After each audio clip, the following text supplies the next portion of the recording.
great poet Mary Oliver, in her poem, The Summer's Day, asks, "What will you do with your one wild and precious life?" What will you do with your one wild and precious life? I have a question for you. How many of you are on a journey? Raise your hand. Yeah, good. I'm going to ask it one more time. How many of you are on a journey? Yes, right on. And for those of you who didn't raise your hand, I beg to differ.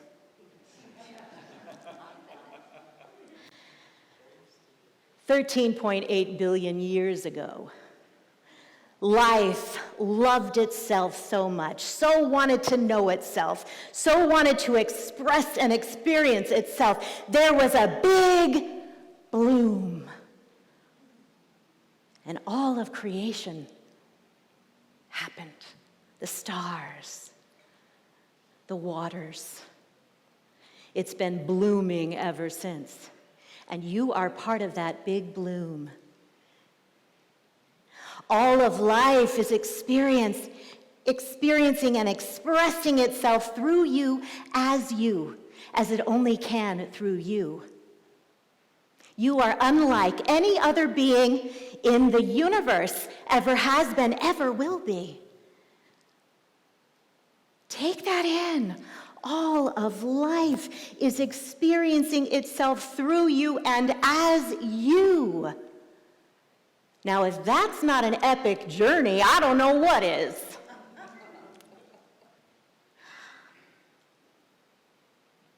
Some of you know that I will graduate from my master's program in about a month from now. Thank you. It's been a serial school journey. And what I want to talk with you about today is embracing the journey, embracing it. About 12 years ago, I was in a community very much like this one, a vibrant community, joy-filled, loving, caring community. And I was taking a class. It was a visioning class, very much the same as the classes we teach here. And I was sitting in circle. There were about 20 of us. And there were two reasons that I was in that class. One, I was a divorced mom with two little girls, and I had not ever been fortunate in love. So I was visioning for love. And 1 year later, this one happened. Yes. The other thing I was visioning for was my acting career. I was sure that was my path. So there I was, sitting in that circle, visioning. And I heard a voice that was familiar, that I had heard several times before in my life. That was a benevolent voice, a loving voice, always steering me in the right direction when I followed its guidance. And it said, "You're going to be a minister." And I was like,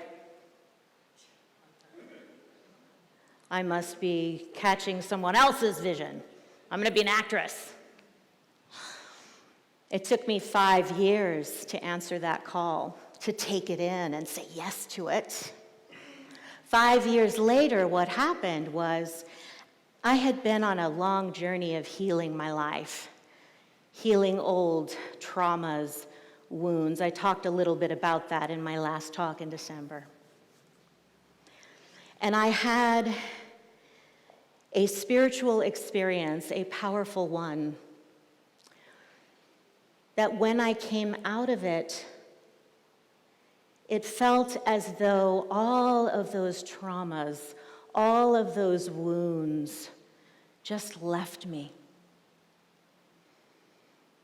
And also what left me was any desire for a career in acting.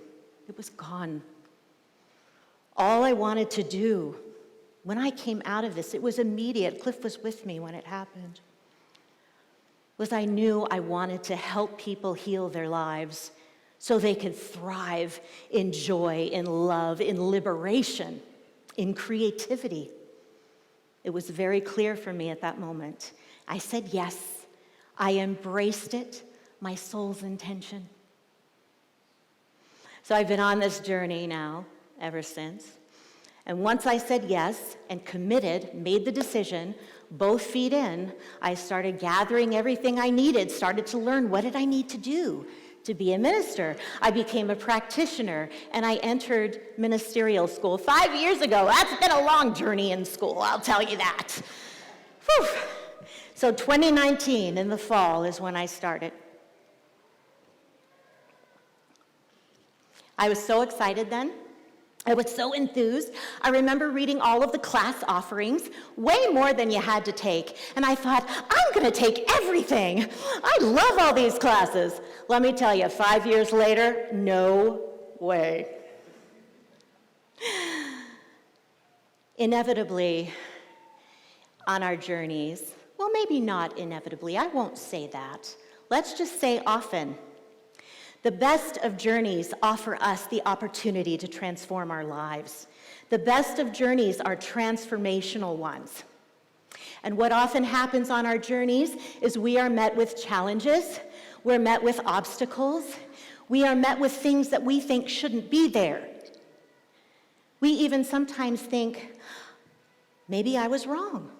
Maybe I'm not meant to be on this path. Look at how hard it's become. I just want ease and grace. Embrace those challenges. Embrace the obstacles. Life is rigged in your favor. Life is for you.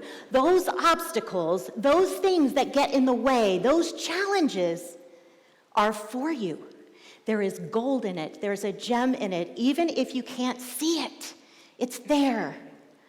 So when those challenges come, embrace them. Know that there's something there for you. They fortify you. Our journeys are journeys of both being and becoming. Manifestation doesn't happen like that, thank goodness. I didn't say I want to be a minister and poof, I'm on the stage. No.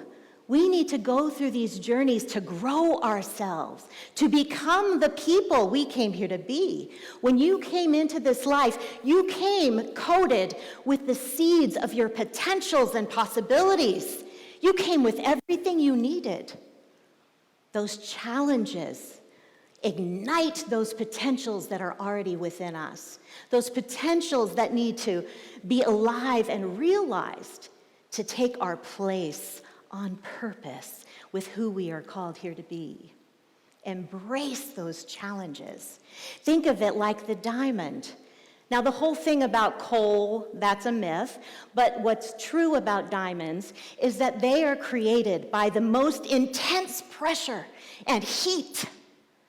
Something so brilliant and rare and beautiful comes from intense pressure and heat.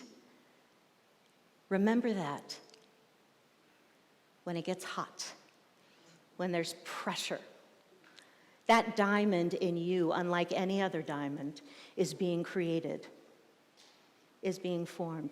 Don't shy away from the challenges. And so often, what we also do sometimes, when those challenges are there or we're tired, we feel weary on the path, we wonder if there's a shortcut. Am I alone in that? Yeah, I did that once. I'll tell you about it in a second. It's kind of like this. Imagine you're on a spiritual pilgrimage and you're walking the El Camino and your feet get a little tired and you go, is there a bus? What would you miss out on if you did that? What's the universal symbol of transformation? Anybody? Butterfly. Yes, exactly. 3 stages: caterpillar, chrysalis, where it dies to itself, and through these incredible imaginal cells is rebirthed, reborn, and comes out of the cocoon, the magnificent, gorgeous butterfly. What would happen if you missed the middle part? Well, I have a pretty good idea. So, probably it goes something like this. Caterpillar walks into a store, goes up to the counter, says, hey, it's getting time for that chrysalis thing. Apparently, my caterpillar is a New Yorker from Brooklyn. Go figure. Hey, I'm, coming up on this chrysalis thing, and I just want to skip all that.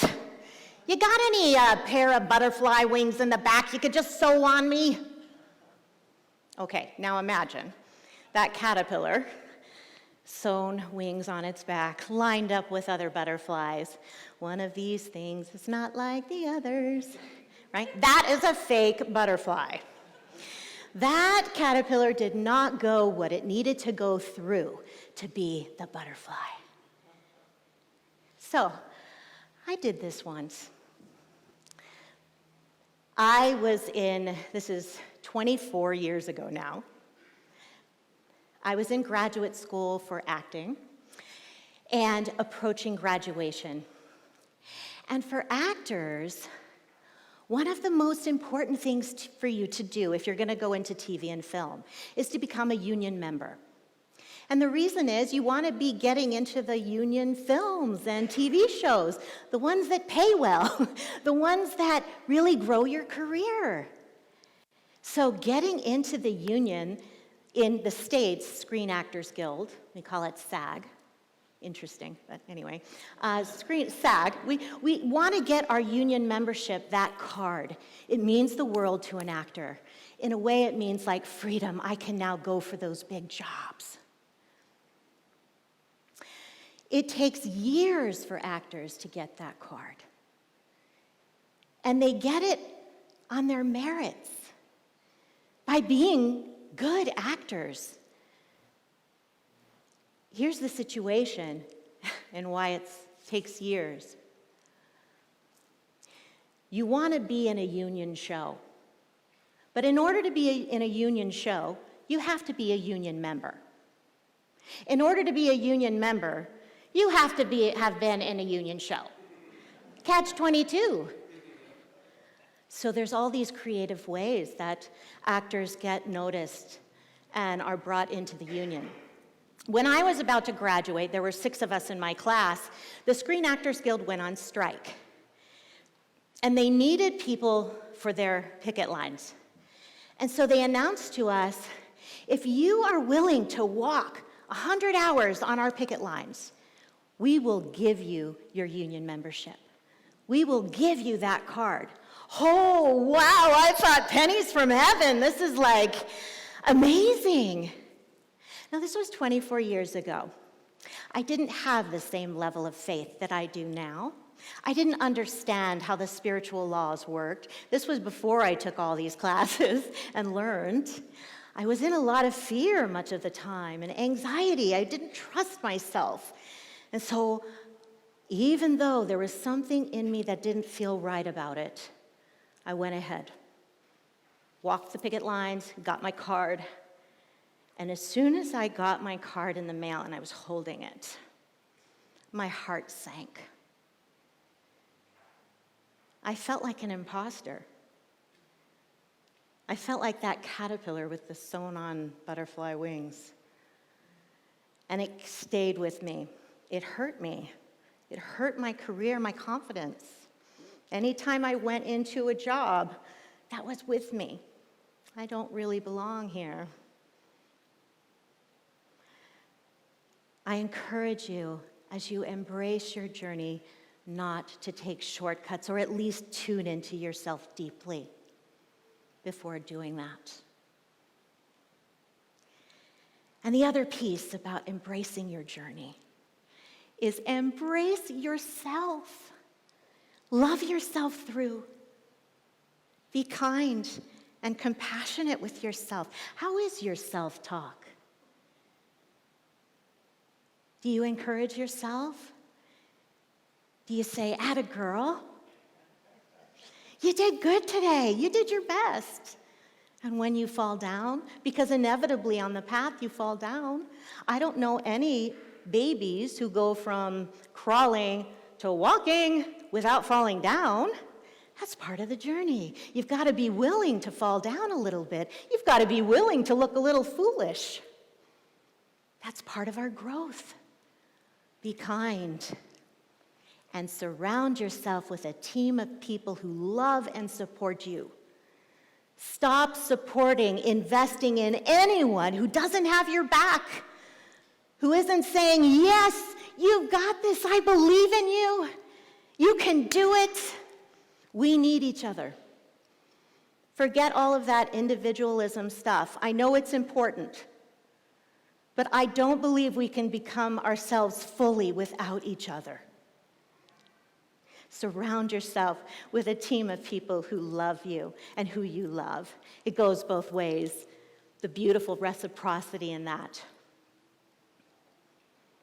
I've had a great supporter for the last 10 years now who has believed in me in times when I had a hard time believing in myself. Thank you, sweetheart. And I want to shout out to our spiritual minister, Catherine,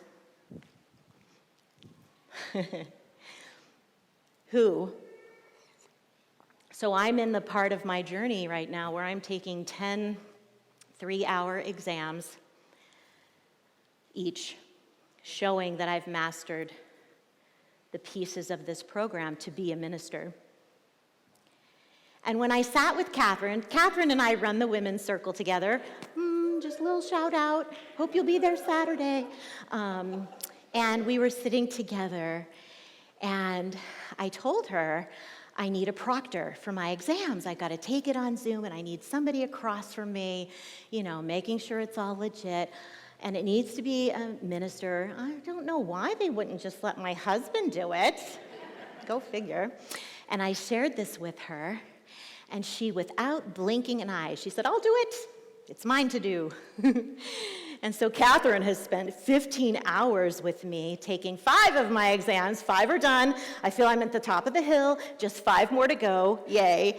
Catherine prays me up before each exam. She holds space for me while I do it.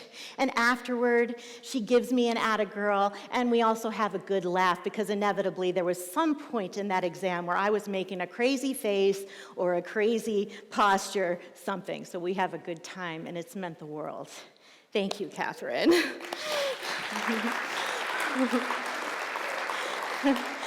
We are so lucky to be in this community.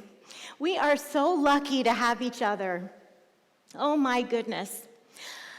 About a month ago, when I had to miss out on Sundays because I was writing 3 research papers for 3 different classes, minimum 20 pages, all on different subjects, and they are peer-reviewed academic papers, rigorous stuff.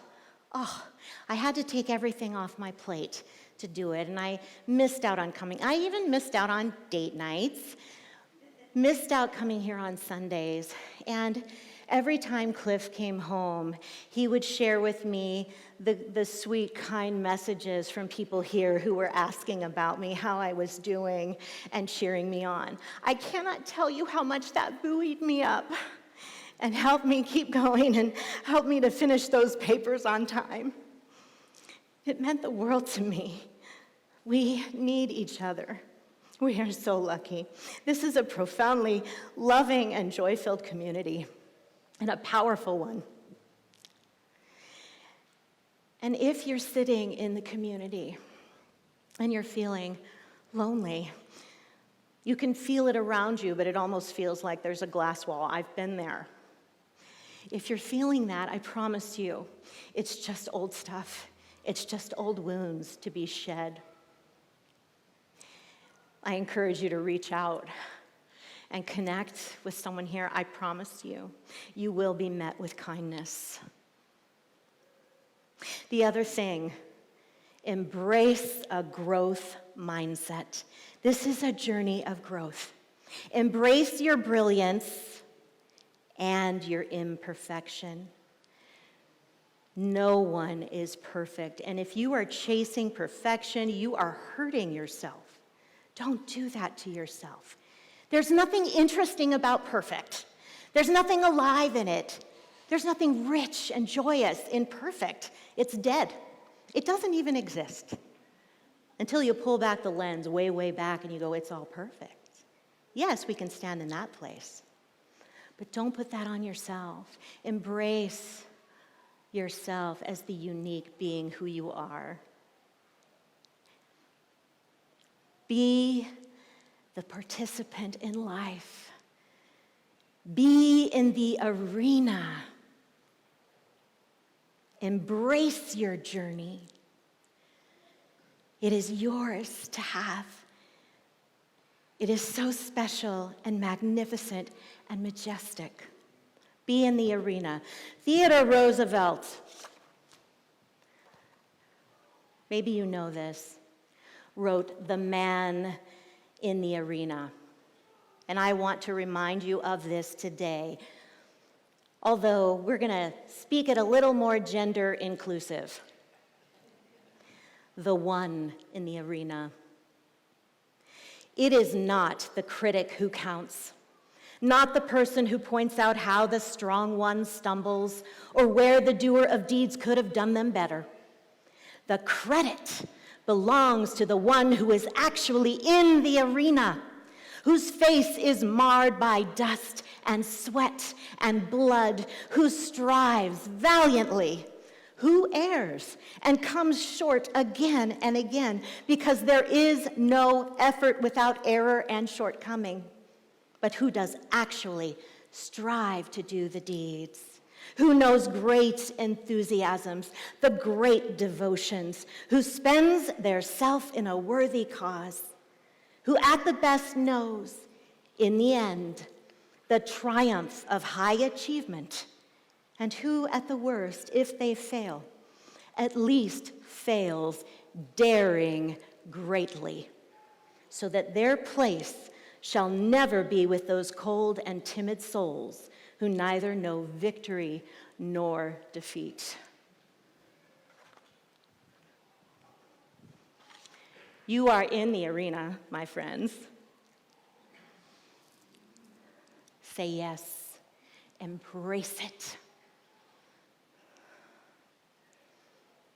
I encourage you over this next week to consider that question Mary Oliver asks us.